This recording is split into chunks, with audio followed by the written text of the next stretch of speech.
उत्तर भारत की सुबह अक्सर धूल धूप और उम्मीद के बीच से निकलती है, लेकिन इस सुबह में एक उदासी भी है। राजस्थान और मध्य प्रदेश की सीमा के पास एक छोटा सा गांव है, बसेरी खेड़ा।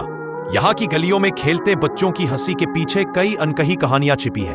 इन्हीं गलियों में खड़ी है सरिता, 25 साल की, लेकिन चेहरा ऐसा जैसे उम्र ने उससे कई साल पहले ही समझदारी छीन ली हो। वह सड़क की तरफ बार बार देखती है, शायद किसी ग्राहक का इंतजार है। उसे नहीं पता आज काम मिलेगा या नहीं, पर घर में उसकी 2 बेटियां और एक बीमार माँ है, और यह जिम्मेदारी उसे हर दिन फिर से सड़क पर खड़ा कर देती है। सरिता कहती है, मैंने ये रास्ता अपनी मर्जी से नहीं चुना, लेकिन भूख किसी की मर्जी नहीं देखती। ये कहानी सिर्फ सरिता की नहीं है, बसेरी खेड़ा में ऐसी दर्जनों महिलाएं हैं। यहाँ पीढ़ियों से एक अनदेखी अनकही परंपरा चली आ रही है, जहाँ औरतें परिवार पालने के लिए सेक्स वर्क में धकेली जाती रही है।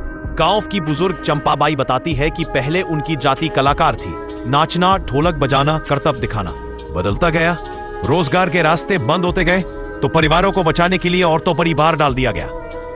मैं गांवों के एक कच्चे घर में पहुंचती हूं, जहां 19 साल की मीरा अपने छोटे भाई को पढ़ा रही है। उसके पास स्कूल की फटी किताबें, टूटा सा पंखा और सपनों से भरी आंखें। मीरा बताती है, मैं 16 की थी जब पहली बार मुझे मजबूरी में इस लाइन में भेजा गया। घर में खाने को नहीं था।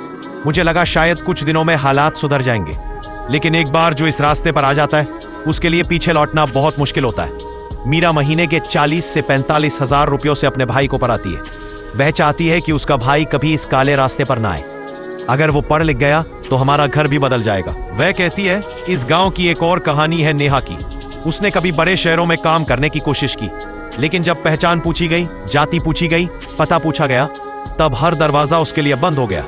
लोग कहते हैं कि हम लोग बुरे हैं, पर असली सच यह है कि हमारे लिए दूसरा काम ही नहीं छोड़ा गया। नेहा अपना दर्द छिपाते हुए बोलती है, हाँ, कुछ दिहाड़ी मजदूरी करते हैं, बाकी महिलाएं जिस काम से पैसा लाती है उसी पर पूरा घर चलता है। एक युवा लड़का हर्ष कहता है, अगर मुझे नौकरी मिल जाए तो मेरी बहन को यह काम नहीं करना पड़ेगा। हमारे पास कोशिश करने का मौका ही कहाँ है, लोग हमें नाम से ही रिजेक्ट कर देते हैं। इस गांव में सबसे बड़ी समस्या है कर्ज, क्योंकि बैंक इन्हें नौकरी पेशा या वैध रोजगार वाला नहीं मानते, इसलिए ये लोग स्थानीय साहूकारों से उधार लेते हैं, और साहूकार 5% से 10% तक महीना ब्याज लेते हैं। यानी परिवार कभी गरीबी से बाहर ही नहीं निकल पाता। लेकिन अंधेरे में थोड़ी सी रोशनी भी है।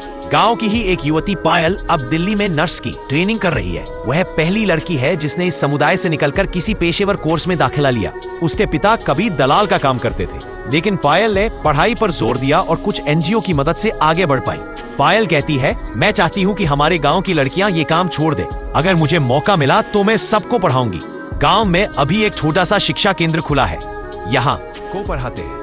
उन्होंने खुद इस चक्र को तोड़ा, पढ़ाई की, नौकरी की, और अब अपनी समाज को बदलने की कोशिश कर रहे हैं। अमित बताते हैं, 5-6 परिवार पूरी तरह बदल चुके हैं। उनके बच्चे अब पुलिस में, अस्पताल में, शहरों में काम कर रहे हैं। बस जरूरत है कि शिक्षा हर घर तक पहुंचे।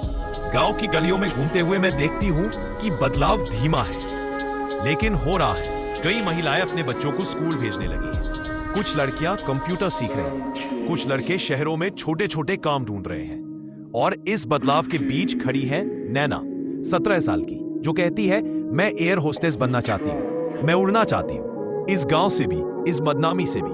उसकी आंखों में डर भी है और सपने भी, लेकिन शायद यही सपने इस गांव को धीरे धीरे बदलेंगे। बसेरी खेड़ा की इन महिलाओं के पास जख्म बहुत है, लेकिन उम्मीद भी बहुत है। शिक्षा और अधिकारों की समझ शायद वह चाबी है जो इनके लिए एक नई दुनिया खोल सकती है। एक ऐसी दुनिया जहां कोई सरिता, मीरा, नेहा या नैना मजबूरी में सड़क पर खड़े होने को मजबूर ना हो।